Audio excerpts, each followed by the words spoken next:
En la madrugada del 25 de diciembre de 1643, 12 niños desaparecieron sin dejar rastro alguno de la casa de la Divina Providencia en las afueras de la Ciudad de México.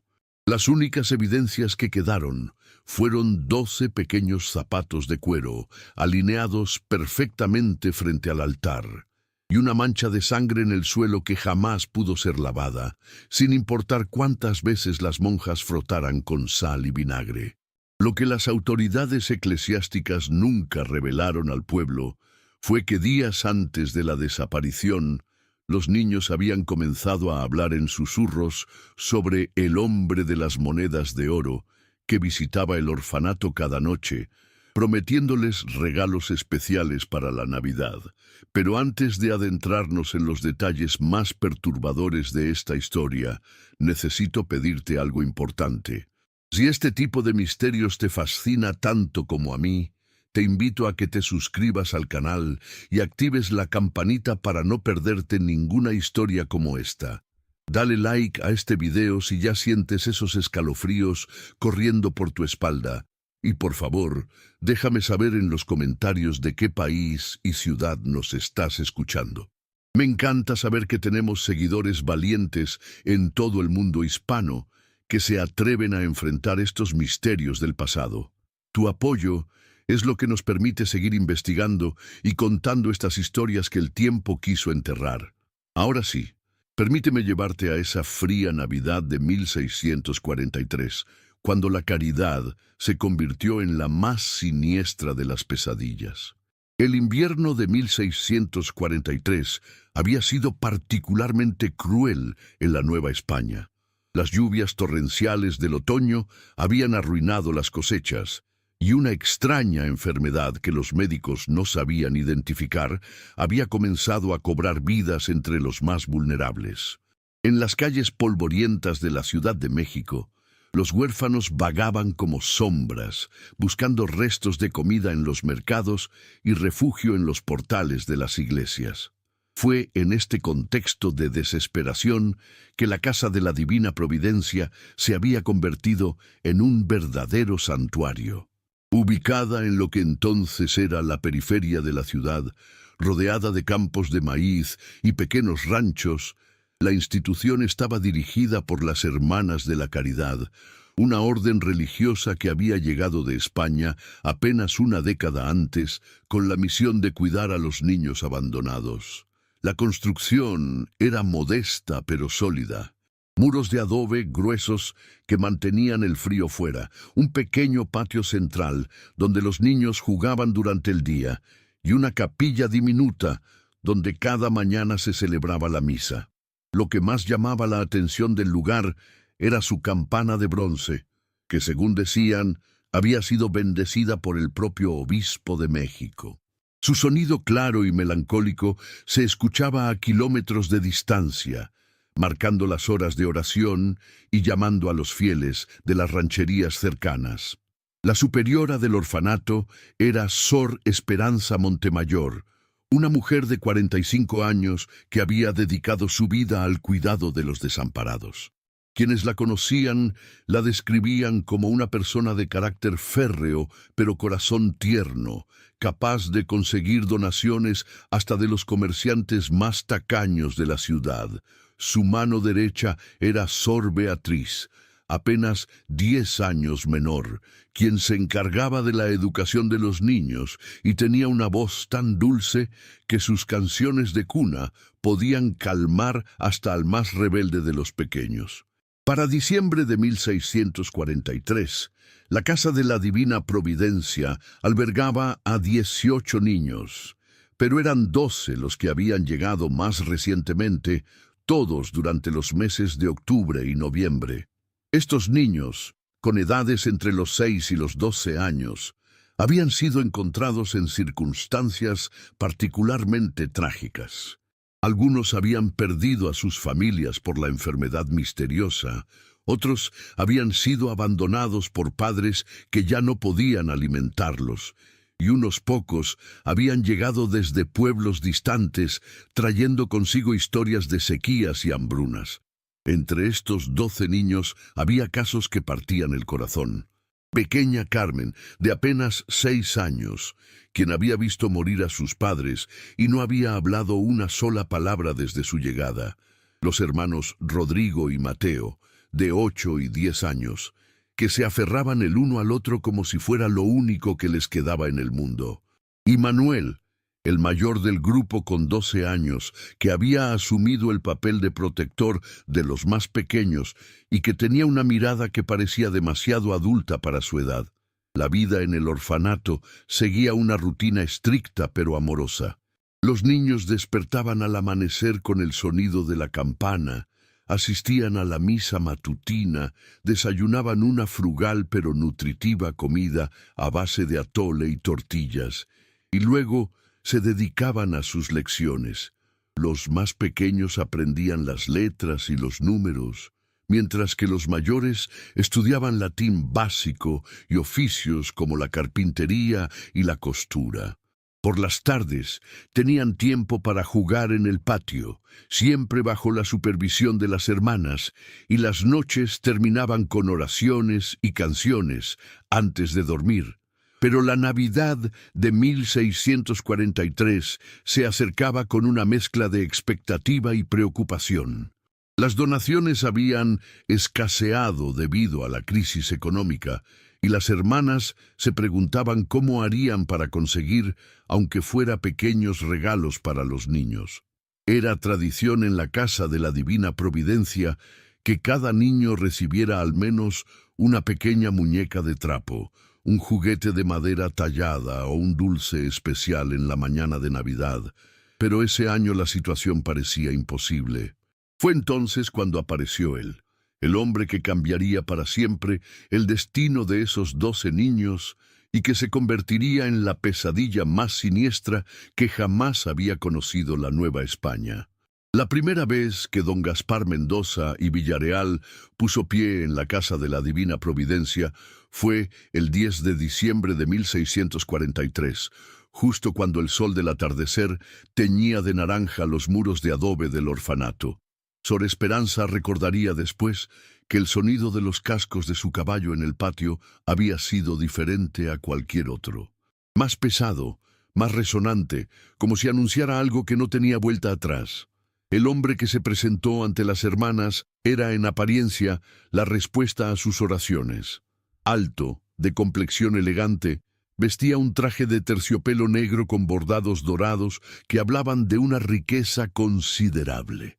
Sus cabellos canosos estaban perfectamente peinados hacia atrás, y en sus dedos brillaban anillos que, según él mismo explicó, habían pertenecido a su familia durante generaciones. Pero lo que más llamaba la atención de don Gaspar eran sus ojos, de un color gris acero que parecía penetrar hasta los rincones más profundos del alma. «Hermanas», había dicho con una voz grave pero melodiosa, «he venido desde mis tierras en Puebla porque me ha llegado la noticia de la noble labor que realizan en este lugar. La Divina Providencia ha bendecido mi hacienda con una cosecha excepcional este año, y deseo compartir esa bendición con los niños menos afortunados». Las palabras de don Gaspar sonaban como música celestial para los oídos de Sor Esperanza, quien había pasado las últimas semanas rezando por un milagro que permitiera celebrar la Navidad con dignidad.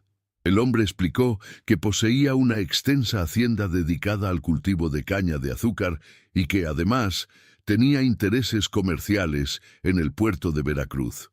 Su historia era coherente y detallada.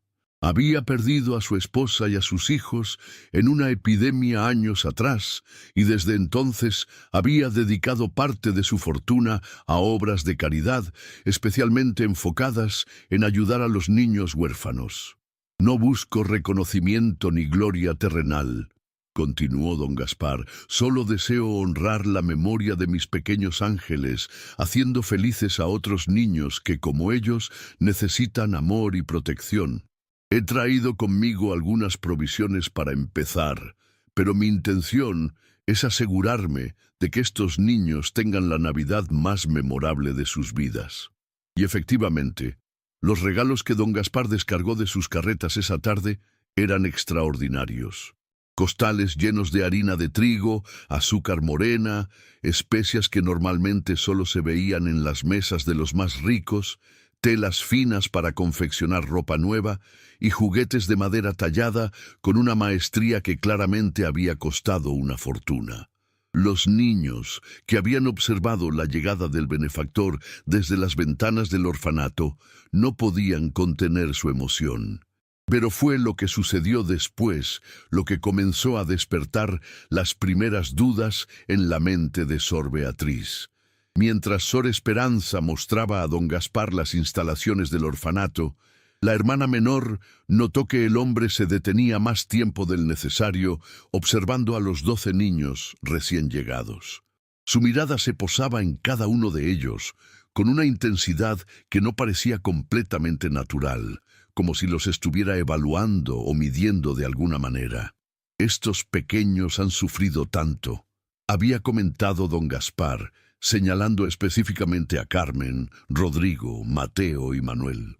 «Me recuerdan a mis propios hijos. ¿Sería posible que me permitieran pasar algún tiempo con ellos?» Nada formal, por supuesto, solo conversaciones para conocer sus historias y ver de qué manera específica puedo ayudarles. Sor Esperanza, conmovida por la aparente bondad del hombre y agradecida por su generosidad, no vio razón para negarse.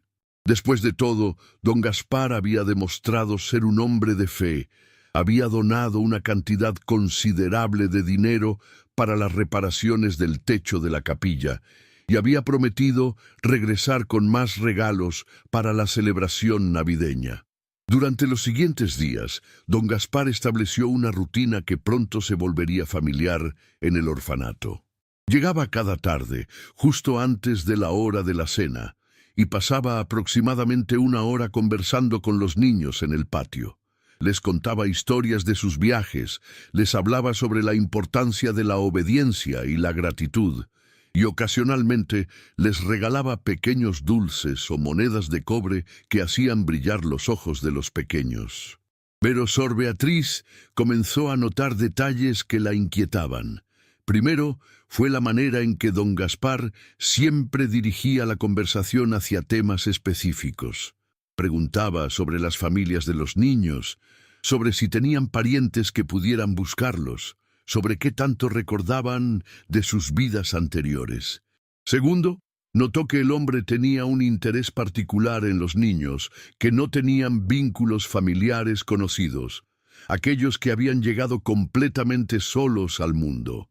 La noche del 20 de diciembre, mientras Sor Beatriz hacía su ronda nocturna para asegurarse de que todos los niños estuvieran durmiendo, escuchó susurros provenientes del dormitorio de los 12 niños más recientes. Se acercó silenciosamente y pudo distinguir la voz de Manuel, que hablaba en voz baja a sus compañeros. «El señor don Gaspar me dijo que si somos buenos niños y obedientes, nos va a llevar a su hacienda para las fiestas de Navidad. Dice que allí tendremos nuestra propia habitación, que podremos comer dulces todos los días y que nunca más tendremos que preocuparnos por nada». «¿Todos nosotros?», preguntó la pequeña Carmen con su voz apenas audible. «Sí, todos los que llegamos juntos. Dice que somos especiales, que tenemos algo que los otros niños no tienen. Me mostró unas monedas de oro y me dijo que si guardamos el secreto hasta la Navidad, cada uno de nosotros tendrá las suyas». Sor Beatriz sintió que un escalofrío recorrió su espina dorsal. Había algo en esa conversación que no le gustaba, algo que despertaba en ella una sensación de alarma que no podía explicar con palabras. Decidió que al día siguiente hablaría con Sor Esperanza sobre sus preocupaciones, pero ya era demasiado tarde. El mecanismo que conduciría a la tragedia más horrible que había conocido la Nueva España ya estaba en marcha, y las siguientes 4 noches serían las últimas que esos 12 niños pasarían en sus pequeñas camas del orfanato. La conversación entre las 2 hermanas tuvo lugar al amanecer del 21 de diciembre, en la pequeña celda que servía como oficina de Sor Esperanza. La superiora del orfanato escuchó con atención las preocupaciones de su compañera, pero su respuesta reflejaba el dilema moral en el que se encontraba. «Hermana Beatriz», había dicho mientras organizaba unos papeles sobre su escritorio de madera. «Entiendo tus inquietudes, pero debemos ser justas con don Gaspar. Este hombre ha sido una bendición para nosotros. Gracias a él, podremos ofrecer a los niños la primera Navidad verdaderamente festiva que hemos tenido en años». Sor Esperanza tenía razones para defender al benefactor. Además de los regalos iniciales, don Gaspar había cumplido todas sus promesas. Había enviado obreros para reparar el techo de la capilla. Había donado suficiente dinero para comprar mantas nuevas para todos los niños y había prometido que el 24 de diciembre llegaría con una sorpresa especial que haría de esa Navidad algo inolvidable. «Pero, Madre Superiora», insistió Sor Beatriz, «hay algo en la forma en que mira a los niños que me inquieta. Y esas conversaciones privadas que mantiene con ellos, ¿no le parece extraño que siempre se enfoque en los mismos 12 niños? Los otros 6 prácticamente no existen para él». Sor Esperanza suspiró profundamente. Ella también había notado algunas cosas que la hacían reflexionar, pero su pragmatismo la llevaba a interpretar todo bajo la luz más favorable posible. Quizás se identifica con ellos porque son los que han llegado más recientemente, los que han sufrido pérdidas más recientes. Después de todo, él mismo perdió a sus hijos. Es natural que sienta una conexión especial con los niños que están pasando por un duelo similar. Sin embargo, esa misma tarde, algo sucedió que hizo que ambas hermanas comenzaran a cuestionar seriamente las verdaderas intenciones de don Gaspar. Durante su visita habitual, el hombre había llevado consigo un pequeño cofre de madera labrada, del cual extrajo 12 pequeñas medallas doradas. Cada medalla tenía grabada la imagen de un santo que, según explicó, protegería a cada niño durante sus oraciones nocturnas. «Quiero que cada uno de ustedes lleve su medalla puesta todo el tiempo», había dicho don Gaspar, con una solemnidad que contrastaba con su usual jovialidad. «Especialmente durante las noches. Estas medallas han sido bendecidas por el propio obispo de Puebla y tienen un poder especial para mantener alejadas las pesadillas y atraer los sueños más hermosos». Lo que inquietó a Sor Beatriz fue la insistencia con la que don Gaspar se aseguró de que cada niño se pusiera su medalla inmediatamente y la manera en que verificó que el collar fuera lo suficientemente resistente como para no romperse fácilmente. Pero lo que realmente la alarmó fue lo que escuchó cuando el hombre creía que nadie lo escuchaba. Mientras don Gaspar se despedía de los niños en el patio, Sor Beatriz se encontraba en la pequeña despensa adyacente, organizando las provisiones para la cena. A través de la ventana pudo escuchar cuando el hombre se dirigió a Manuel con una voz más baja y urgente de lo habitual. «Recuerda, muchacho, lo que hemos hablado. El día de Navidad, cuando escuches las campanas de medianoche, asegúrate de que todos tus compañeros estén despiertos y listos. La sorpresa que tengo preparada para ustedes es algo que nunca olvidarán, pero solo funcionará si todos siguen las instrucciones exactamente como te las he dado». Manuel asintió con la seriedad de un adulto, pero Sor Beatriz notó que el niño temblaba ligeramente, como si tuviera frío o miedo. Esa noche, después de las oraciones, Sor Beatriz decidió hacer algo que jamás había hecho antes. Se quedó despierta, escondida en el pequeño corredor que conectaba los dormitorios, para observar si había alguna actividad inusual. Lo que vio la llenó de una aprensión que no pudo explicar. Alrededor de la medianoche pudo escuchar susurros provenientes del dormitorio de los 12 niños. No eran conversaciones normales. Había algo ritualístico en la manera en que hablaban, como si estuvieran recitando algo que habían memorizado. Además, notó que una tenue luz dorada se filtraba por debajo de la puerta, una luz que no podía explicar, ya que no había velas encendidas en esa habitación. Cuando finalmente se atrevió a abrir la puerta ligeramente, lo que vio la dejó sin aliento. Los 12 niños estaban sentados en círculo en el centro de la habitación, con sus medallas doradas en las manos, y parecían estar murmurando una oración o cántico que no reconocía. La luz dorada provenía de las propias medallas, que brillaban con una intensidad que desafiaba toda explicación natural. Al día siguiente, Sor Beatriz intentó interrogar sutilmente a los niños sobre lo que había presenciado, pero todos le dieron la misma respuesta. No recordaban nada inusual de la noche anterior. Habían dormido profundamente y habían tenido sueños muy hermosos, tal como don Gaspar había prometido. Pero lo que más la inquietó fue que, durante todo el día 22 de diciembre, los 12 niños se comportaron de manera diferente. Estaban más callados, más obedientes, y parecían estar esperando algo. Sus miradas se dirigían constantemente hacia la entrada del orfanato, como si anticiparan la llegada de alguien. Esa tarde, don Gaspar no llegó a su hora habitual. Pasaron las horas y el hombre no apareció. Sor Esperanza intentó tranquilizar a los niños, explicándoles que probablemente el benefactor estaba ocupado con los preparativos para la gran sorpresa navideña, pero ella misma comenzaba a sentir una inquietud creciente. La noche del 22 de diciembre, Sor Beatriz volvió a su vigilia secreta, pero esta vez lo que escuchó la llenó de un terror que no había experimentado jamás en su vida religiosa. Los susurros de los niños habían cambiado. Ya no sonaban como oraciones o cánticos, sonaban como despedidas. «Mañana por la noche», escuchó que decía Manuel, «cuando el señor don Gaspar venga por nosotros, ya no regresaremos aquí. Vamos a ir a un lugar donde siempre será Navidad, donde nunca más tendremos hambre ni frío, donde podremos jugar todo el día y comer dulces siempre que queramos». «¿Pero las hermanas no nos van a extrañar?», preguntó la pequeña Carmen. «El señor don Gaspar dice que las hermanas van a entender que es lo mejor para nosotros. Dice que donde vamos seremos más felices de lo que jamás podríamos ser aquí».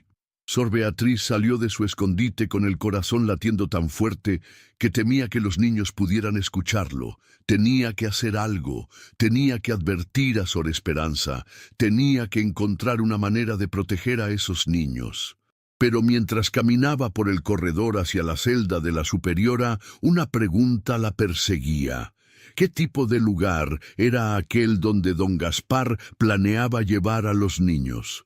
¿Y por qué tenía la terrible sensación de que una vez que partieran, nadie volvería a verlos jamás?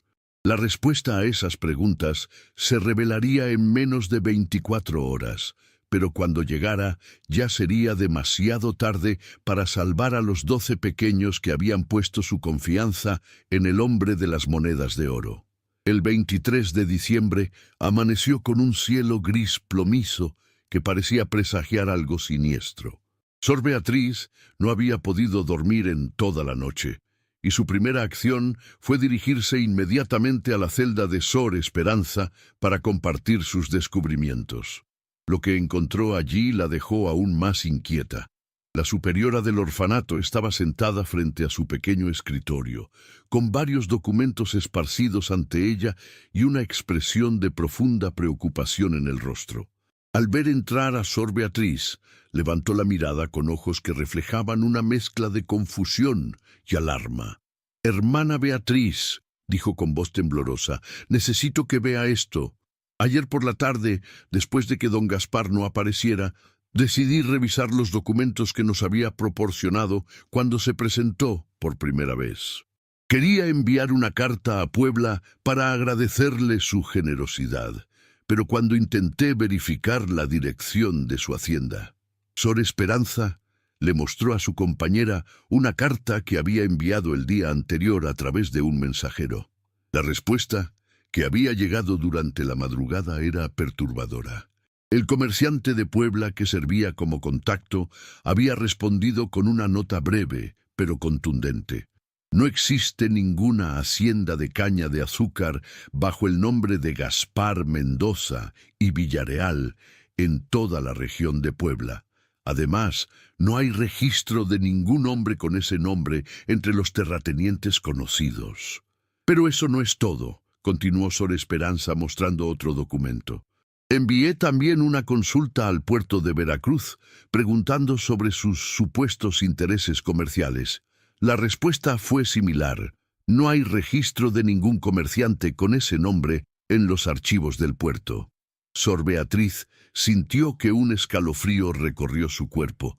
Sus peores temores se estaban confirmando.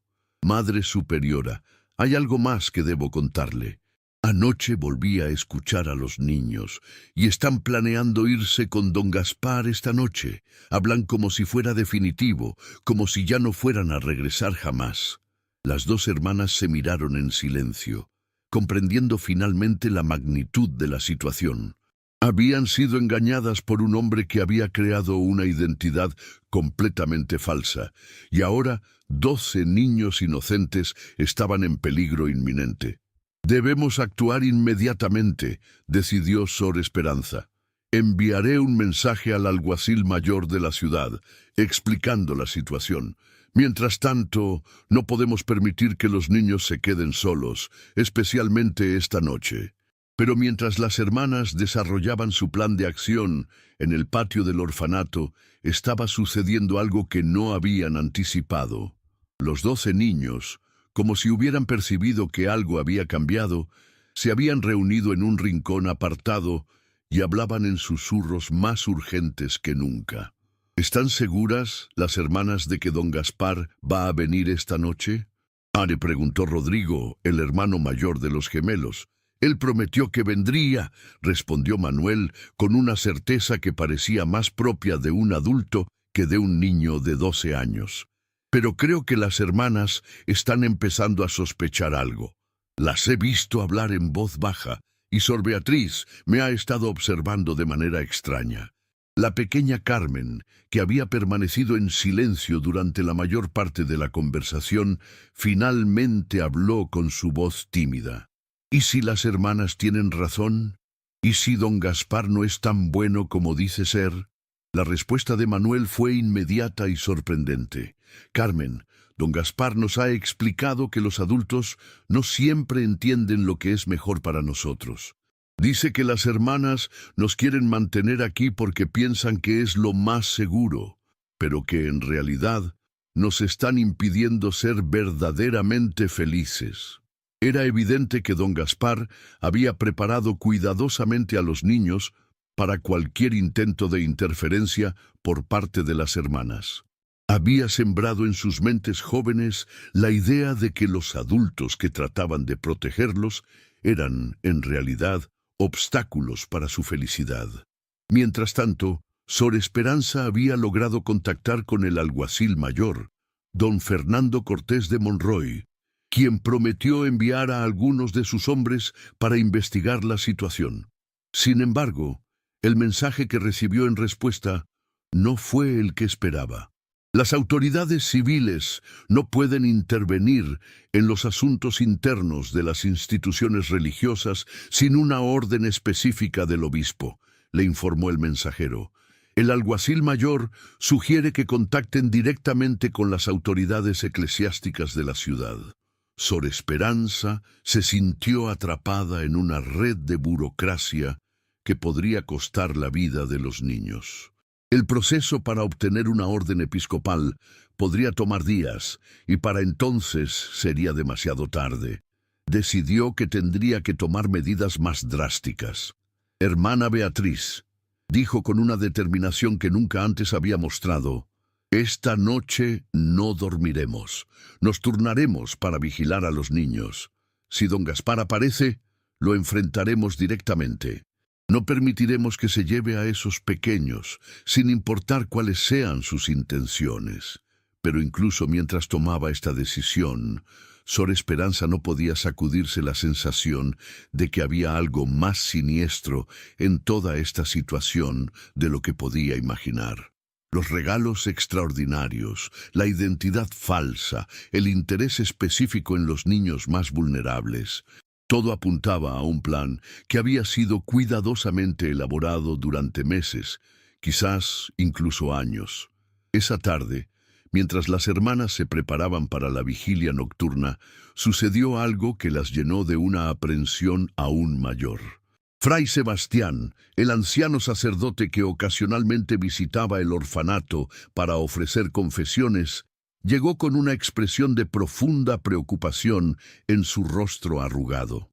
«Hermanas», dijo con voz temblorosa, «he venido porque he recibido noticias perturbadoras.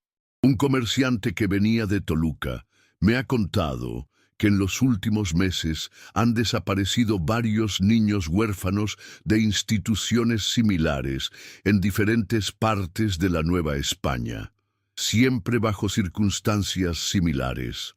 Un benefactor misterioso que aparece con regalos generosos, se gana la confianza de los niños y del personal y luego desaparece con un grupo selecto de pequeños». Las palabras de Fray Sebastián confirmaron los peores temores de las hermanas. No estaban enfrentando a un hombre que había engañado solo a su orfanato. Estaban tratando con alguien que había perfeccionado un método para secuestrar niños en múltiples lugares. «¿Qué ha pasado con esos niños?», preguntó Sor Beatriz, aunque temía conocer la respuesta. «Nunca han sido encontrados», respondió el sacerdote con gravedad. «Las autoridades han intentado investigar, pero es como si hubieran desaparecido de la faz de la tierra. No hay rastros, no hay testigos, no hay pistas que seguir». Mientras el sol se ocultaba en el horizonte del 23 de diciembre, las hermanas se dieron cuenta de que esa noche no solo estarían luchando por salvar a 12 niños específicos, sino que estarían enfrentando a alguien que había convertido el secuestro de huérfanos en un método sistemático y aparentemente perfecto. La pregunta que las torturaba era: ¿qué hacía don Gaspar con los niños que se llevaba? ¿Por qué siempre elegía a los más vulnerables, a aquellos que no tenían familia que los buscara? Y lo más aterrador de todo, ¿llegarían a tiempo para salvar a los 12 pequeños que habían puesto su confianza en el hombre de las monedas de oro?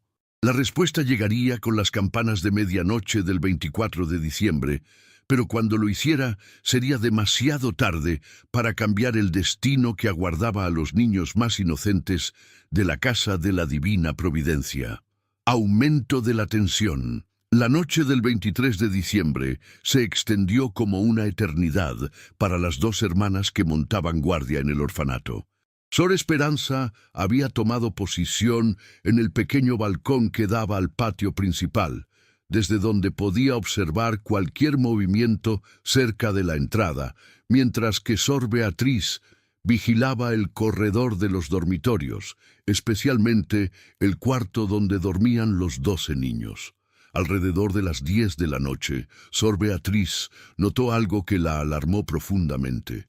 A través de la rendija bajo la puerta del dormitorio, pudo ver nuevamente esa extraña luz dorada que había observado noches anteriores. Pero esta vez era más intensa, casi pulsante, como si las medallas que llevaban los niños estuvieran reaccionando a algo. Se acercó silenciosamente a la puerta y pudo escuchar que los niños no estaban durmiendo.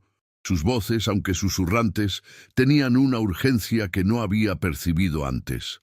«Ya casi es hora», decía Manuel. «Don Gaspar me dijo que vendría exactamente a la medianoche del 24, cuando todas las campanas de la ciudad estén sonando para anunciar el nacimiento del niño Jesús». «¿Pero cómo vamos a salir sin que las hermanas nos vean?», preguntó Mateo con ansiedad. «Él tiene un plan», respondió Manuel con esa certeza inquietante que había desarrollado. «Me dio instrucciones muy específicas. Cuando escuchemos las campanas, Debemos ponernos nuestras medallas, tomar solo nuestros zapatos y dirigirnos hacia la puerta trasera del orfanato, la que da al huerto. Allí nos estará esperando. Sor Beatriz sintió que su corazón se detenía. La puerta trasera era exactamente el punto ciego de su vigilancia. Mientras ella custodiaba el corredor principal y Sor Esperanza observaba la entrada frontal, don Gaspar había planeado usar el acceso que daba a la huerta, un lugar desde donde sería fácil escapar hacia los campos sin ser detectado. Inmediatamente corrió hacia el balcón, donde se encontraba Sor Esperanza, y le susurró la información. Ambas comprendieron que tenían que modificar su estrategia, pero también se dieron cuenta de algo aún más perturbador. El nivel de detalle en el plan de don Gaspar sugería que conocía perfectamente la disposición del orfanato, incluyendo las rutinas nocturnas de las hermanas. «Ha estado observándonos durante semanas», murmuró Sor Esperanza. «Conoce nuestros movimientos, nuestros horarios, nuestros puntos débiles. Esto no es improvisation, es un plan que ha sido estudiado meticulosamente». Decidieron dividirse de manera diferente. Sor Beatriz se posicionaría cerca de la puerta trasera, oculta entre los árboles frutales del huerto, mientras que Sor Esperanza permanecería cerca del dormitorio para intervenir si los niños intentaban salir. Pero mientras reorganizaban su vigilancia, algo estaba sucediendo que ninguna de las dos había anticipado. En el dormitorio de los 12 niños, las medallas doradas habían comenzado a emitir un sonido muy tenue, casi imperceptible, como un zumbido que parecía sincronizarse con los latidos del corazón de cada niño. Pequeña Carmen fue la primera en darse cuenta de que algo había cambiado. «Manuel», susurró, «mi medalla se siente caliente y creo que me está hablando». Uno por uno, los otros niños comenzaron a reportar la misma sensación.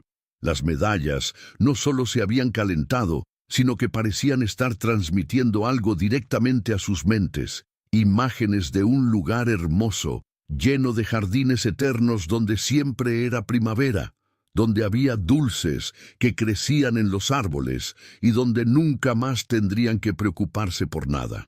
Pero mezcladas con estas imágenes seductoras había algo más, una compulsión irresistible de obedecer, de seguir las instrucciones de don Gaspar sin cuestionarlas, de mantener el secreto sin importar lo que las hermanas dijeran o hicieran. Rodrigo, que a sus 8 años era particularmente sensible, comenzó a llorar silenciosamente. «No quiero ir», susurró. «Las imágenes son bonitas, pero algo en mi corazón me dice que no debo ir». Manuel, que parecía estar más profundamente afectado por la influencia de la medalla, se dirigió hacia su compañero con una frialdad que no era propia de un niño de 12 años. «Rodrigo, don Gaspar me advirtió que algunos de nosotros podríamos tener dudas al final. Dice que es normal, que es el miedo a lo desconocido. Pero me aseguró que una vez que estemos en su lugar especial, todo será perfecto para siempre». La conversación fue interrumpida por un sonido que heló la sangre de todos en el orfanato. El lento repique de una campana que no pertenecía a ninguna de las iglesias conocidas de la ciudad. Era un sonido profundo, resonante, que parecía venir de algún lugar muy lejano, pero que al mismo tiempo se sentía inquietantemente cercano. Sor Beatriz, que ya se había posicionado en el huerto, sintió que ese sonido despertaba en ella una sensación de terror primitivo que no podía explicar. No era como las campanas de las iglesias de la ciudad, que sonaban claras y celestiales. Esta campana tenía algo oscuro, algo que hablaba de lugares donde la luz nunca llegaba. En el dormitorio, los 12 niños se incorporaron simultáneamente, como si hubieran recibido una señal invisible. Sus ojos, que normalmente reflejaban la inocencia de la infancia, ahora tenían una fijeza perturbadora, como si estuvieran viendo algo que las hermanas no podían percibir. «Es hora», dijo Manuel con una voz que sonaba extrañamente adulta. Don Gaspar nos está llamando. Sor Esperanza, que había estado observando desde el corredor, vio con horror cómo los 12 niños comenzaron a moverse de manera sincronizada, como si fueran marionetas controladas por hilos invisibles. Se calzaron sus zapatos sin hacer el menor ruido, se pusieron las medallas sobre sus camisones de dormir y comenzaron a caminar hacia la puerta del dormitorio con una determinación que no era natural en niños de sus edades. «¡Niños, deténganse!», gritó Sor Esperanza, abandonando cualquier intento de mantenerse oculta. «¡No pueden irse! Ese hombre no es quien dice ser». Pero los niños la miraron con ojos que parecían no reconocerla, como si fuera una extraña que se interpusiera en su camino. Manuel se dirigió a ella con una cortesía fría y formal. «Hermana Esperanza, don Gaspar nos explicó que usted intentaría detenernos porque no comprende lo que es mejor para nosotros. Pero no se preocupe, donde vamos, seremos más felices de lo que jamás podríamos ser aquí». En ese momento, la campana misteriosa sonó nuevamente, y su efecto sobre los niños fue inmediato. Comenzaron a caminar más rápido, como si una fuerza invisible los estuviera arrastrando hacia la puerta trasera del orfanato. Sor Esperanza corrió tras ellos, pero se encontró con algo que la dejó paralizada. Los niños se movían de una manera que desafiaba las leyes naturales. Sus pies apenas tocaban el suelo y parecían flotar ligeramente mientras avanzaban hacia el huerto. Las medallas doradas brillaban ahora con una intensidad cegadora, creando halos de luz alrededor de cada pequeño cuerpo. Desde su posición en el huerto, Sor Beatriz vio cómo los niños emergían de la puerta trasera del orfanato. Pero lo que la llenó de un terror absoluto fue lo que vio esperándolos al final del sendero. Don Gaspar Mendoza y Villarreal estaba allí, pero ya no tenía la apariencia del elegante benefactor que había conocido. El hombre que aguardaba a los niños era alto y elegante como siempre, pero su rostro había cambiado.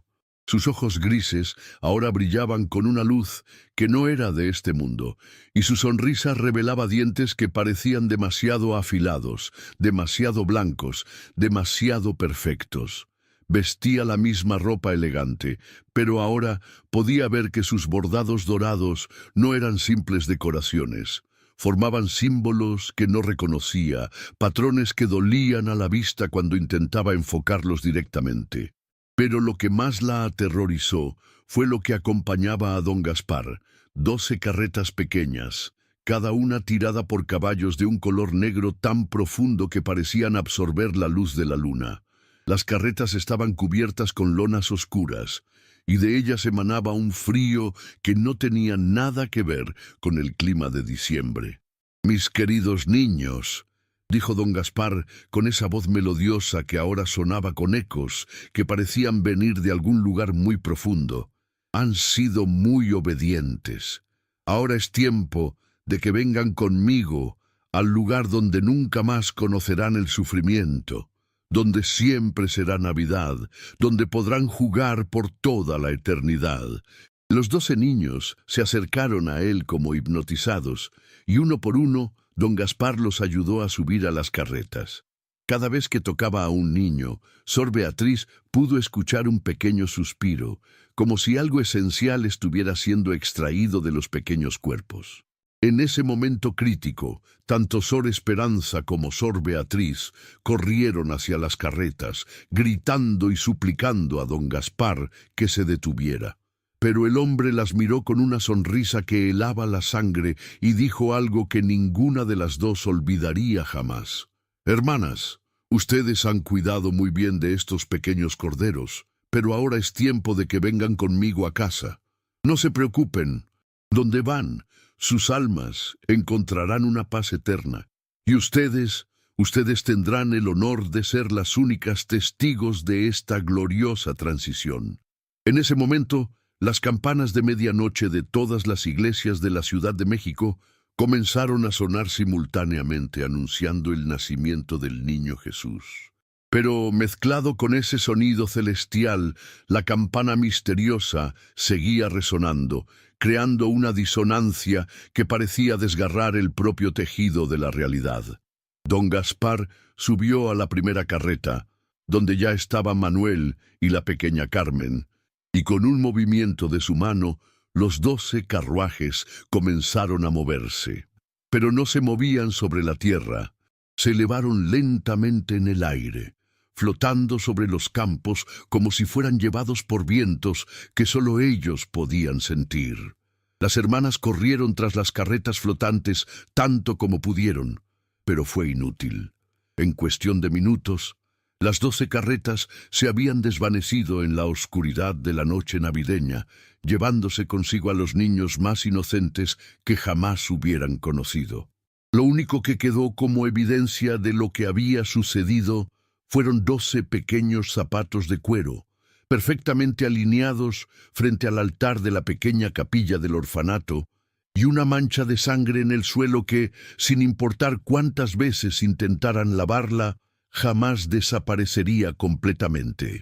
Pero la verdadera tragedia estaba apenas comenzando, porque lo que las hermanas no sabían era que don Gaspar Mendoza y Villarreal no era simplemente un secuestrador de niños. Era algo mucho peor, algo que había estado operando en las sombras durante décadas, recolectando almas inocentes para un propósito que estaba más allá de la comprensión humana. Y en pocas horas, toda la Ciudad de México conocería el horror de lo que había sucedido en la casa de la Divina Providencia durante esa Navidad de 1643. El amanecer del 25 de diciembre de 1643 trajo consigo una neblina espesa que cubría la Ciudad de México como un sudario. Sor Esperanza y Sor Beatriz no habían dormido ni un minuto. Habían pasado toda la noche en la capilla, rezando y tratando de comprender la magnitud de lo que habían presenciado. Cuando los primeros rayos del sol se filtraron a través de las ventanas de la capilla, las hermanas hicieron un descubrimiento que las llenó de una nueva ola de horror. Los 12 pares de zapatos que habían encontrado frente al altar no estaban simplemente abandonados. Cada par contenía algo que no habían notado en la oscuridad de la noche anterior. Dentro de cada zapato había una pequeña cantidad de ceniza que aún conservaba calor, como si hubiera pertenecido a algo que había estado ardiendo hasta hacía muy poco tiempo. Pero lo más perturbador era que mezclada con la ceniza, había pequeños fragmentos de las medallas doradas que don Gaspar había entregado a los niños, pero ahora estaban derretidas y retorcidas en formas que dolían a la vista. Sor Esperanza tomó uno de los zapatos con manos temblorosas y notó que la ceniza tenía un olor que no podía identificar completamente. Era una mezcla de incienso, azufre y algo más, algo que olía a inocencia perdida para siempre. «Hermana Beatriz», susurró con voz quebrada, «creo que estos niños no fueron secuestrados. Creo que fueron sacrificados». Antes de que Sor Beatriz pudiera responder, el sonido de cascos de caballos en el patio las alertó de que alguien se acercaba. Para su sorpresa y alivio, era Fray Sebastián, acompañado por el alguacil mayor don Fernando Cortés de Monroy y 3 de sus hombres. «Hermanas», dijo Fray Sebastián con urgencia, «hemos venido porque durante la noche recibí noticias muy perturbadoras. Un viajero que venía de Puebla me trajo información sobre el hombre que ustedes conocen como don Gaspar Mendoza y Villarreal». El alguacil mayor se adelantó, con una expresión sombría en su rostro curtido por años de enfrentar la maldad humana. «Hermanas, el hombre que las visitó no es un comerciante, ni siquiera es un hombre ordinario. Según los registros que hemos encontrado en los archivos de la Inquisición, ese hombre ha estado operando bajo diferentes nombres durante los últimos 30 años. Fray Sebastián extrajo de su bolsa un pergamino antiguo y amarillento. Este documento data de 1615, casi 30 años atrás. Describe a un hombre que corresponde exactamente a la descripción que ustedes me dieron. Alto, elegante, ojos grises, siempre vestido de negro con bordados dorados. En ese entonces usaba el nombre de Don Rodrigo de Salinas y fue acusado de la desaparición de 14 niños huérfanos en un convento cerca de Guadalajara. Pero eso sería imposible, protestó Sor Esperanza. Ese hombre tendría que tener más de 60 años ahora, y el que conocimos no aparentaba más de 40.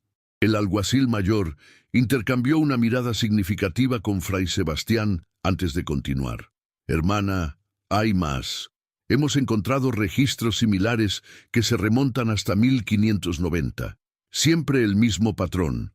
Un hombre elegante que aparece en instituciones de caridad, se gana la confianza del personal y de los niños con regalos extraordinarios, y luego desaparece con un grupo selecto de huérfanos. Y en todos los casos, la descripción física es idéntica. Sor Beatriz sintió que sus piernas se debilitaban. ¿Están sugiriendo que este hombre ha estado haciendo esto durante más de 50 años sin envejecer? No solo eso, continuó Fray Sebastián, desembollando otro documento. Según estos registros de la Inquisición, en 1601 lograron capturar al hombre cerca de Morelia.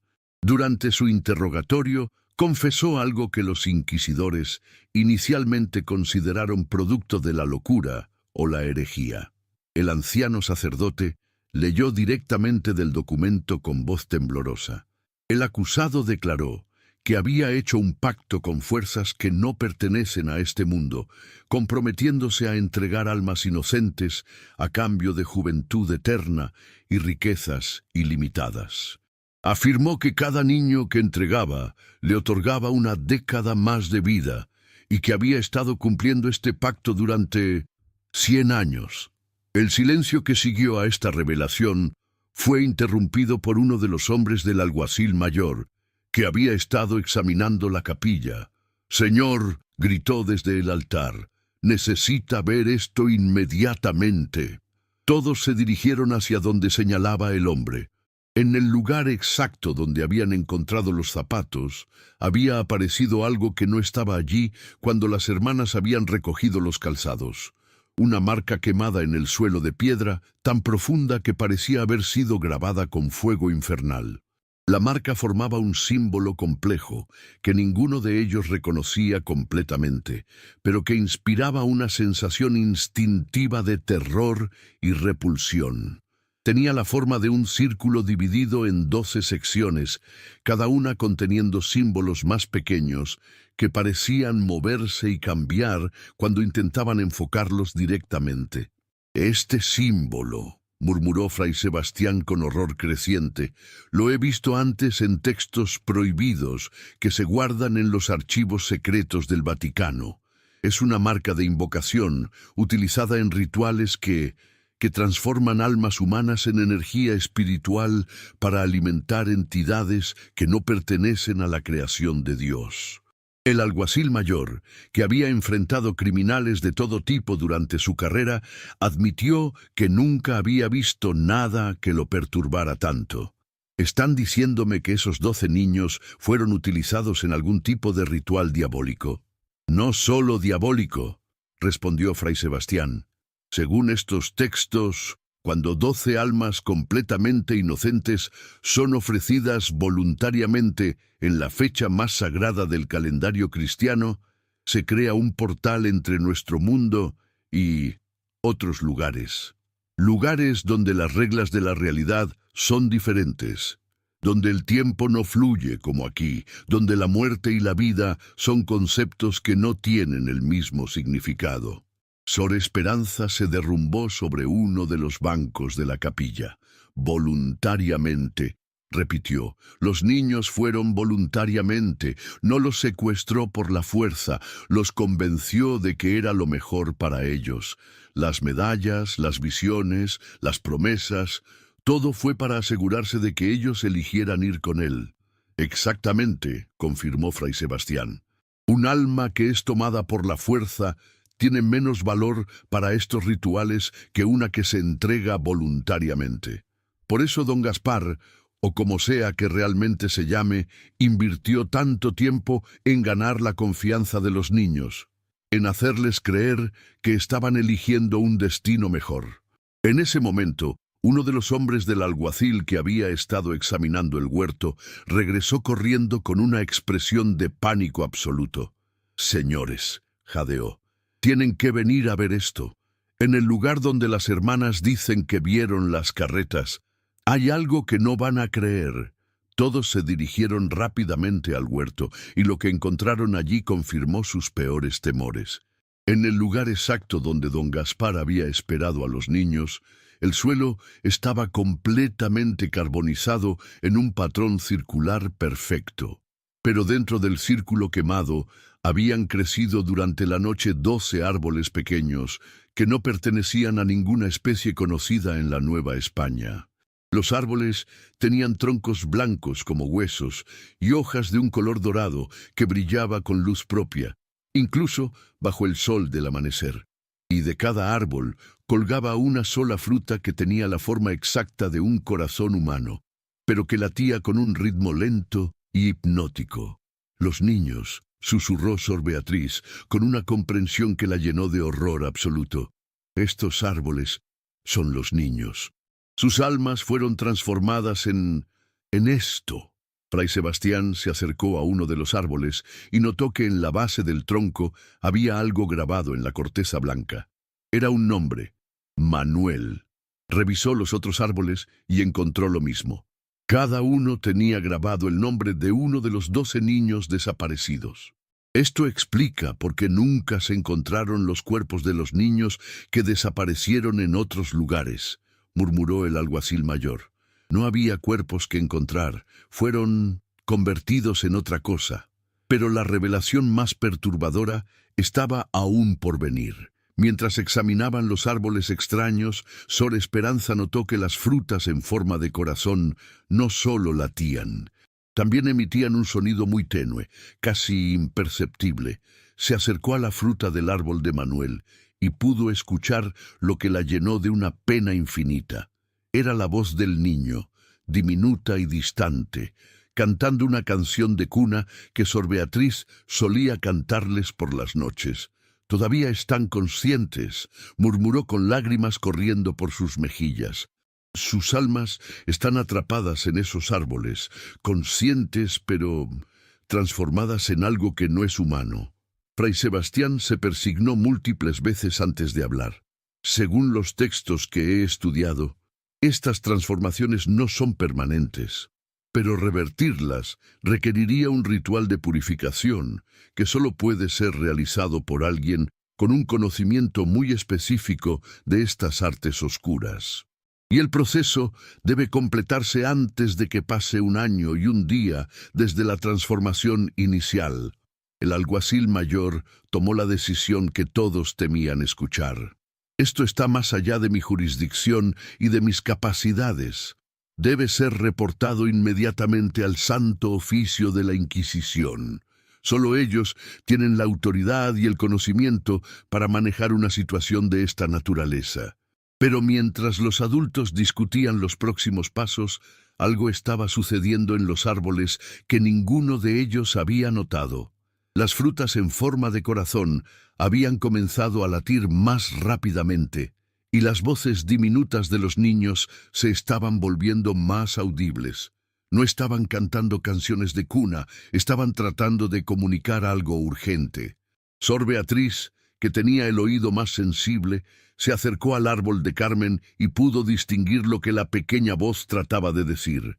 «Hermana, Beatriz, don Gaspar va a regresar, busca más niños, detenerlo, antes del Año Nuevo». La revelación fue como un rayo que iluminó la verdadera magnitud del horror que enfrentaban. Don Gaspar no había terminado su trabajo en la Ciudad de México. Los 12 niños de la Casa de la Divina Providencia habían sido solo el primer grupo. Su plan era mucho más ambicioso y siniestro de lo que cualquiera había imaginado. Y mientras el sol de Navidad brillaba sobre los árboles donde las almas de 12 niños inocentes estaban atrapadas, Las autoridades civiles y eclesiásticas de la Nueva España se dieron cuenta de que estaban enfrentando a un enemigo que no solo desafiaba las leyes humanas, sino las propias leyes de la realidad tal como la conocían. La pregunta que los atormentaba era: ¿cuántos más niños tendría que sacrificar don Gaspar antes de que lograran detenerlo? ¿Y qué sucedería si completaba su verdadero plan, cualquiera que fuera? Los días que siguieron a la Navidad de 1643 fueron de una actividad febril en la Ciudad de México. El caso de los 12 niños desaparecidos había sido clasificado inmediatamente como un asunto de máxima prioridad por el Santo Oficio de la Inquisición, que envió a su investigador más experimentado en casos de naturaleza sobrenatural, Fray Domingo de Guzmán, un hombre que había dedicado 20 años de su vida a estudiar y combatir las manifestaciones del mal en el Nuevo Mundo. Fray Domingo llegó acompañado de una biblioteca completa de textos antiguos y un equipo de especialistas que incluía un exorcista, un investigador de fenómenos paranormales y un escribano que documentaría meticulosamente cada aspecto del caso. Su primera acción fue ordenar que el huerto del orfanato fuera acordonado y que nadie se acercara a los 12 árboles sin su supervisión directa. Durante 3 días, Fray Domingo estudió los textos antiguos, examinó la marca quemada en la capilla y entrevistó repetidamente a Sor Esperanza y Sor Beatriz.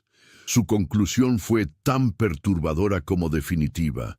Hermanas, lo que ustedes presenciaron fue solo la primera fase de un ritual, que se extiende mucho más allá de lo que inicialmente pensamos. Según los documentos que había traído del Vaticano, Fray Domingo explicó que don Gaspar no era simplemente un hombre que había hecho un pacto diabólico. Era lo que los textos llamaban un cosechador de almas. Una entidad que había trascendido su humanidad original para convertirse en algo entre el mundo humano y las fuerzas oscuras que habitaban en los límites de la realidad.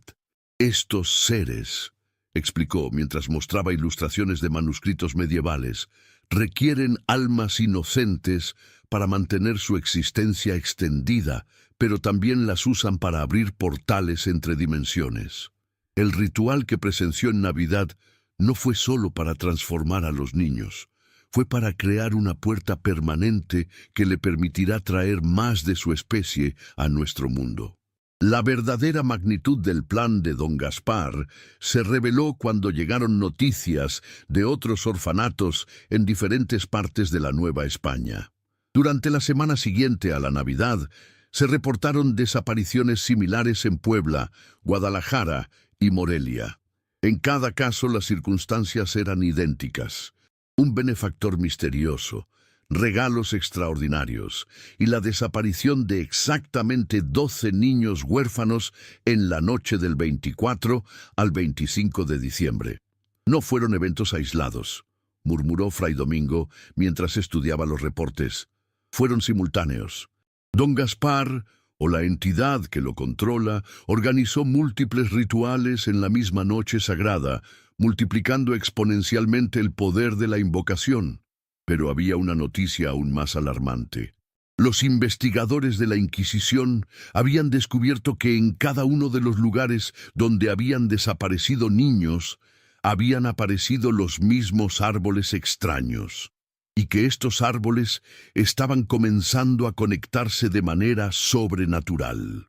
Los testigos reportaban que durante las noches se podían escuchar susurros que viajaban de un lugar a otro, como si las almas atrapadas estuvieran comunicándose a través de distancias imposibles.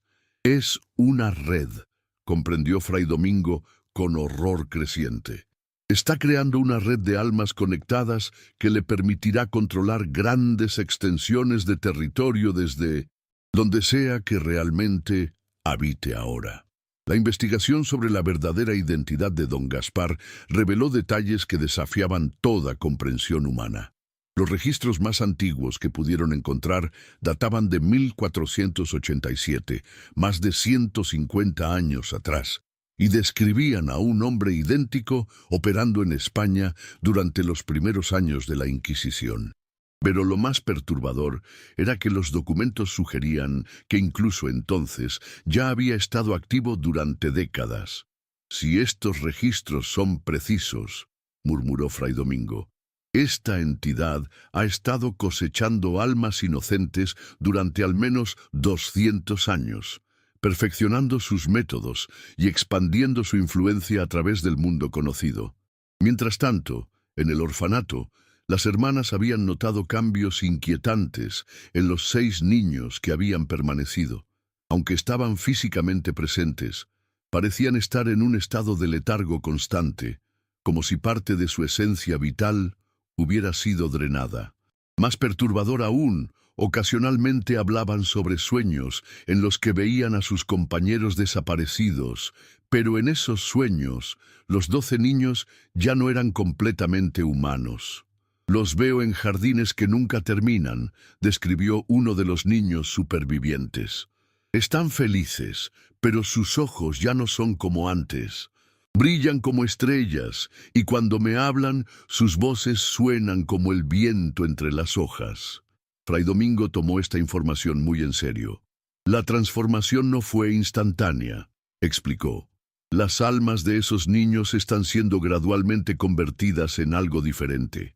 Si no actuamos pronto, perderán completamente su humanidad y se convertirán en extensiones de la voluntad de la entidad que los capturó». La búsqueda de don Gaspar se intensificó, pero parecía que el hombre había desaparecido completamente de la faz de la tierra. Sin embargo, 3 semanas después de la Navidad trágica, llegó una pista inesperada. Un comerciante que viajaba desde Acapulco reportó haber visto a un hombre que correspondía exactamente a la descripción en una hacienda abandonada en las montañas, a 2 días de viaje de la Ciudad de México. El comerciante describió algo que heló la sangre de los investigadores. La hacienda estaba rodeada de jardines imposibles, donde florecían plantas que nunca había visto en mi vida. Pero lo más extraño era que, aunque era pleno día, las sombras parecían moverse por sí solas, y pude jurar que escuché voces de niños cantando, aunque no vi a ningún pequeño por ningún lado. Fray Domingo organizó inmediatamente una expedición que incluía al alguacil mayor, 6 soldados armados y a él mismo.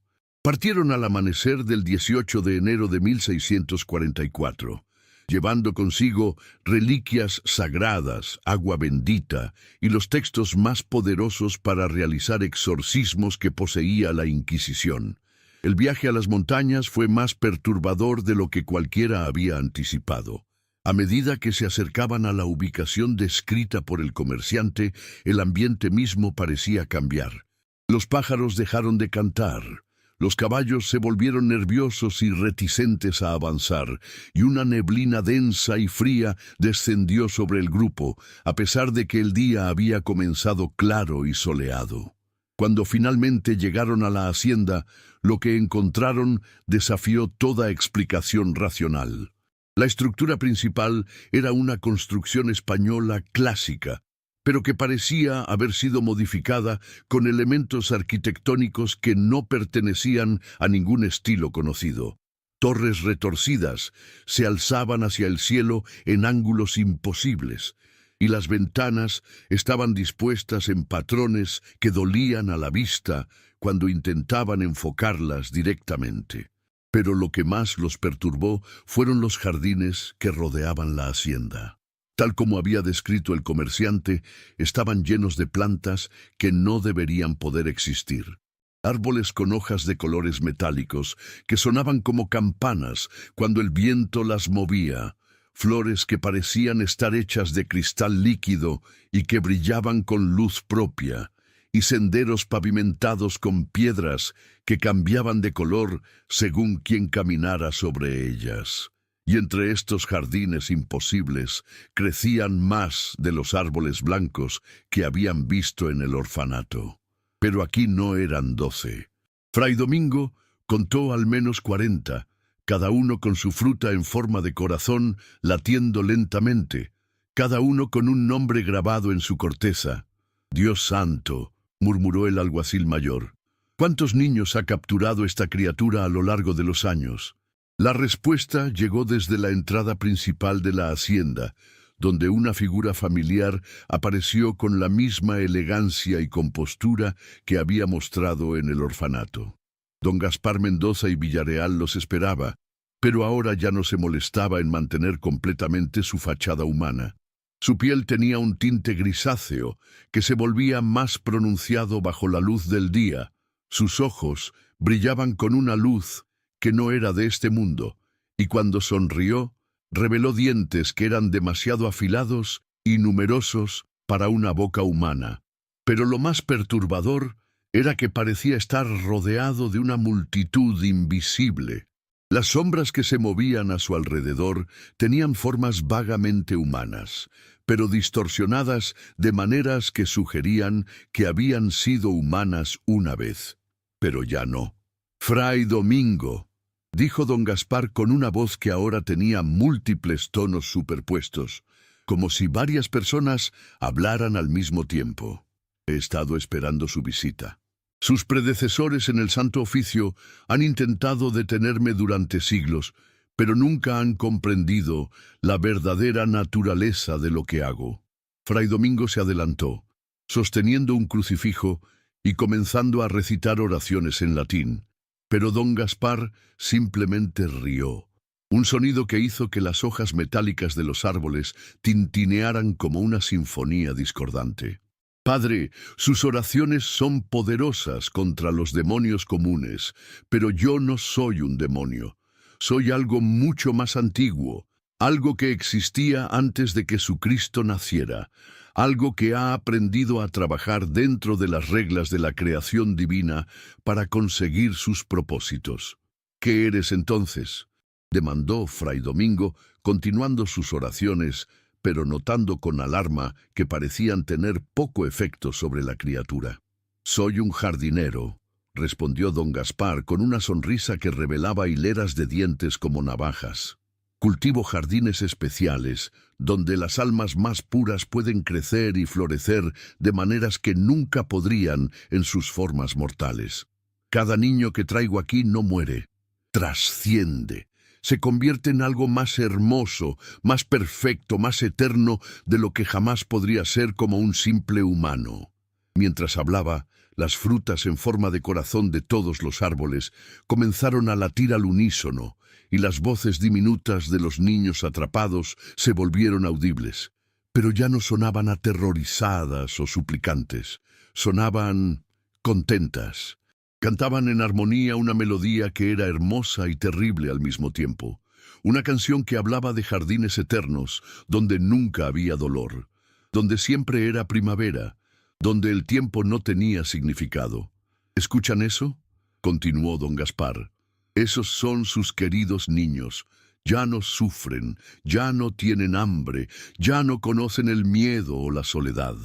Han encontrado una paz que ustedes, limitados por su mortalidad, nunca podrán comprender».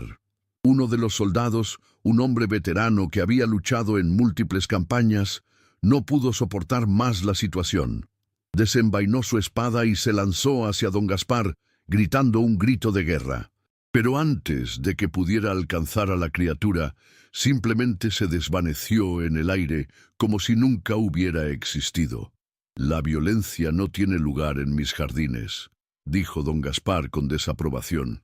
«Ese hombre ha sido reubicado a un lugar donde puede reflexionar sobre la futilidad de la agresión». Fray Domingo se dio cuenta de que estaban enfrentando algo que estaba más allá de los métodos convencionales de exorcismo.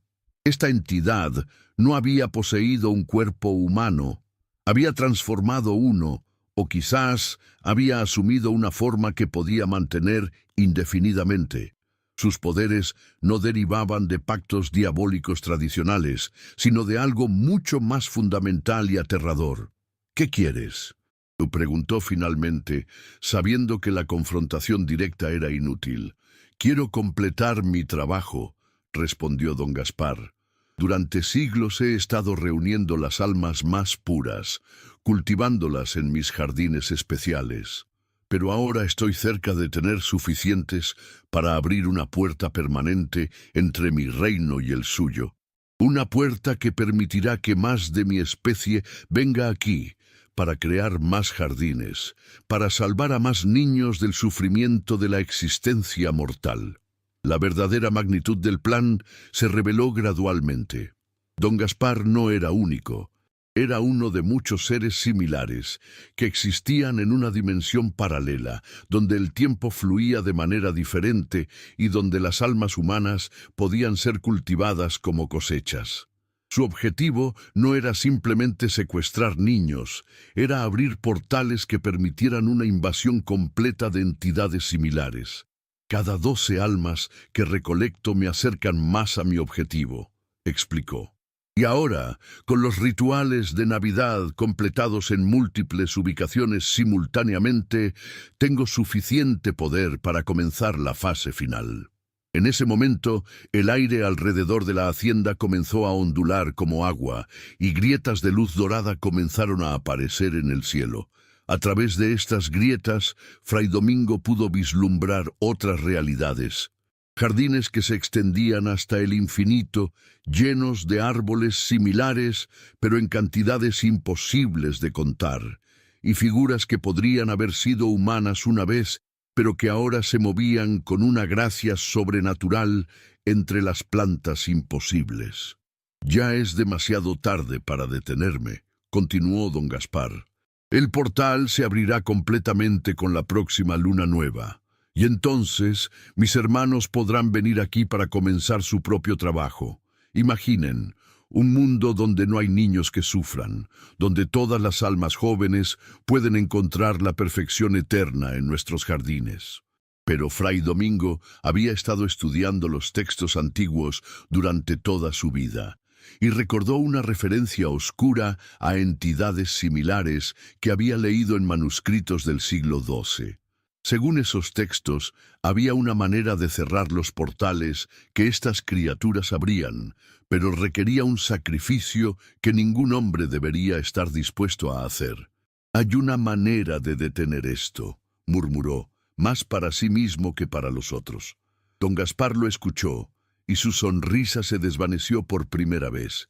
«¿Qué sabes tú, sacerdote mortal?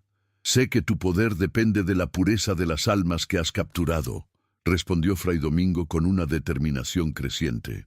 «Y sé que si una de esas almas es voluntariamente liberada por alguien que está dispuesto a tomar su lugar, toda la red se colapsa».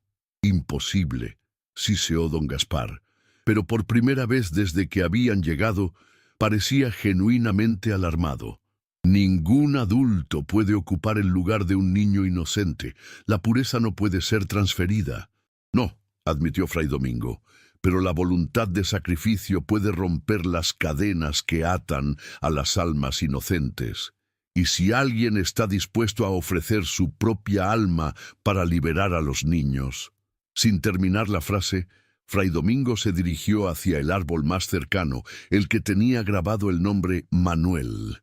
Colocó sus manos sobre la corteza blanca y comenzó a recitar una oración que no era de exorcismo, sino de transferencia. Una oración que entregaría su propia alma para liberarla del niño atrapado. Lo que sucedió después desafió toda descripción. Una luz cegadora brotó del árbol, y la voz de Manuel se escuchó claramente, ya no diminuta y distante, sino clara y fuerte. «Fray Domingo, no tiene que hacer esto. Hemos encontrado otra manera». La voz del niño continuó, pero ahora hablaba con una sabiduría que no era de este mundo. «En estos jardines hemos aprendido cosas que los adultos no pueden entender. Hemos aprendido que el amor verdadero es más fuerte que cualquier magia, y que si todos nosotros elegimos regresar al mismo tiempo, podemos romper las cadenas desde adentro». Como si hubieran recibido una señal, las voces de todos los niños atrapados en los árboles se unieron en un coro que hizo temblar la tierra. No estaban cantando la melodía hipnótica que don Gaspar había usado para controlarlos. Estaban cantando una canción de cuna que Sor Beatriz les había enseñado, una simple canción sobre el amor y la protección. Don Gaspar retrocedió con horror mientras su forma comenzaba a distorsionarse. ¡No! ¡No pueden resistirse! ¡Son míos! Han aceptado la transformación voluntariamente. Éramos niños, respondió la voz de Carmen desde su árbol.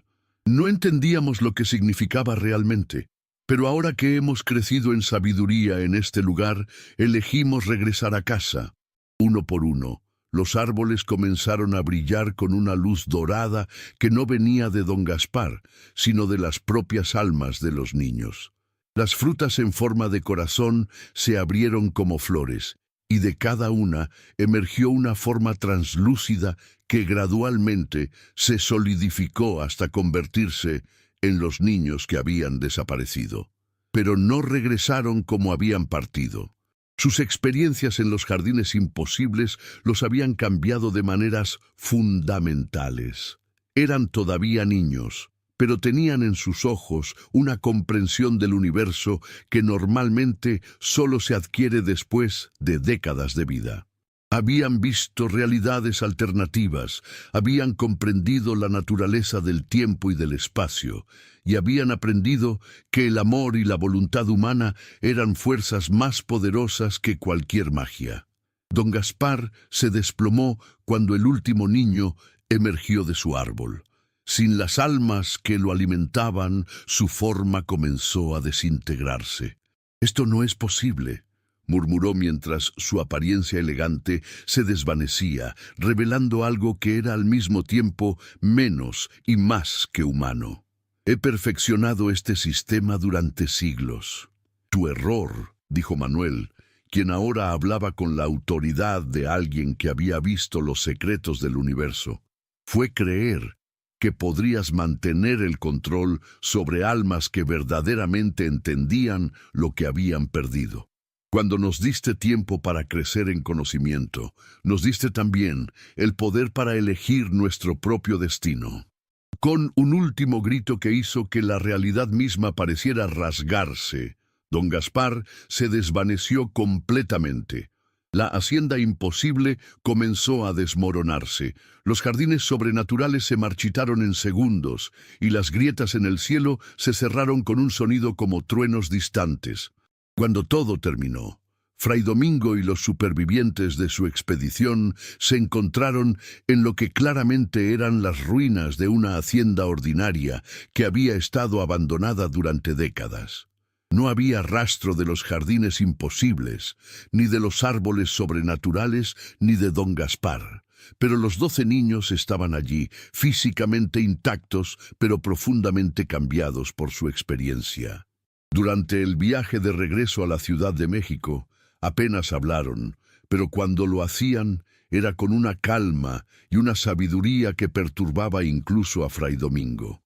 Cuando finalmente llegaron al orfanato, Sor Esperanza y Sor Beatriz lloraron de alegría al ver a los niños, pero pronto se dieron cuenta de que sus pequeños habían regresado diferentes. No eran traumatizados o dañados, pero habían adquirido una perspectiva sobre la vida y la muerte, sobre el bien y el mal, sobre la naturaleza de la realidad misma, que estaba muy por encima de lo que cualquier niño debería poseer. En los años que siguieron, los 12 niños crecieron para convertirse en adultos extraordinarios. Algunos se convirtieron en sacerdotes que podían ofrecer consuelo a personas en las situaciones más desesperadas. Otros se convirtieron en sanadores que parecían tener una comprensión intuitiva de enfermedades que desconcertaban a los médicos. Y otros simplemente vivieron vidas de una bondad y compasión que inspiraba a todos los que los conocían. Pero todos compartían una característica común. Jamás hablaron específicamente sobre lo que habían experimentado durante su tiempo en los jardines de don Gaspar. cuando les preguntaban, simplemente sonreían con una tristeza profunda y decían que había cosas que era mejor no recordar con demasiado detalle, pero que habían aprendido que el amor verdadero era la fuerza más poderosa del universo. El caso oficial nunca fue completamente documentado. Los registros de la Inquisición simplemente mencionaban que el asunto fue resuelto de manera satisfactoria y que las entidades responsables fueron neutralizadas. Fray Domingo escribió un informe detallado que fue inmediatamente clasificado como secreto y guardado en los archivos más profundos del Vaticano, donde permanece hasta el día de hoy. La Casa de la Divina Providencia continuó operando bajo la dirección de Sor Esperanza y Sor Beatriz, pero nunca más volvieron a aceptar benefactores desconocidos, sin importar cuán generosos fueran sus ofertas. La marca quemada en el suelo de la capilla desapareció gradualmente, y los 12 árboles extraños en el huerto se marchitaron y murieron durante la primavera de 1644. Sin embargo, hay quienes dicen que en las noches muy silenciosas, especialmente durante la época navideña, aún se pueden escuchar voces de niños cantando en los jardines del orfanato. Pero ya no son voces de miedo o súplica. Son voces de niños que han encontrado paz, que han comprendido que incluso en los momentos más oscuros, el amor y la esperanza pueden triunfar sobre las fuerzas que buscan corromper la inocencia. Y cada 25 de diciembre, cuando las campanas de todas las iglesias de la ciudad suenan para anunciar el nacimiento del niño Jesús, quienes conocen la historia real de los 12 huérfanos que desaparecieron en la Navidad de 1643, ofrecen una oración especial de gratitud, no solo por el regreso de los niños, sino por la lección que su experiencia enseñó, que incluso en el rostro del mal más sofisticado y seductor, las almas verdaderamente puras pueden encontrar la fuerza para elegir la luz sobre la oscuridad. Justo cuando creíamos que habíamos llegado al final de este misterio, descubrimos que hay capas de terror que van mucho más profundo de lo que jamás imaginamos. Si esta historia te ha mantenido al borde de tu asiento, compártela con alguien que ame los misterios más oscuros de la historia. Dale like para apoyar nuestro trabajo de investigación y suscríbete al canal porque tenemos muchas más historias como esta que la Iglesia y las autoridades han preferido mantener en silencio durante siglos. ¿Qué piensas de este caso? ¿Crees que don Gaspar era realmente una entidad sobrenatural o había una explicación más terrenal para los eventos que aterrorizaron a la Nueva España? Déjanos tu teoría en los comentarios. Esta historia nos enseña algo profundo sobre la naturaleza del mal y la corrupción.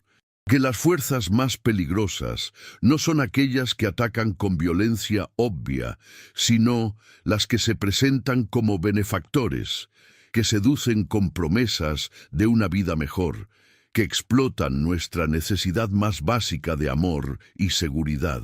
Los 12 niños de la Casa de la Divina Providencia no fueron víctimas de un secuestrador común, sino de algo mucho más siniestro. Una entidad que había perfeccionado el arte de hacer que sus víctimas eligieran voluntariamente su propia destrucción. Pero también nos enseña que la inocencia verdadera, cuando se combina con la sabiduría y la voluntad de resistir, puede ser más poderosa que cualquier fuerza oscura. Los niños no fueron salvados por la intervención de adultos bien intencionados, sino por su propia decisión de rechazar las falsas promesas y elegir el amor verdadero sobre la seducción del paraíso artificial. La pregunta que nos deja esta historia no es si don Gaspar era real o no, sino si estamos preparados para reconocer cuando las ofertas que parecen demasiado buenas para ser verdad esconden intenciones que van más allá de nuestra comprensión. En un mundo donde la manipulación y la seducción han tomado formas cada vez más sofisticadas, la sabiduría de 12 niños huérfanos de 1643 sigue siendo relevante. que el amor verdadero nunca requiere que renunciemos a quienes somos, y que la verdadera protección viene de aquellos que nos aman lo suficiente como para decirnos la verdad, incluso cuando duele. ¿Qué opinas de esta historia? ¿Crees que realmente sucedió o es una alegoría sobre los peligros que enfrentan los más vulnerables en nuestra sociedad? Déjanos saber en los comentarios de qué país nos escuchas y si te gustó este relato, suscríbete al canal y activa la campanita porque tenemos muchas más historias que las autoridades han preferido mantener enterradas en los archivos del tiempo. Nos vemos en el próximo misterio.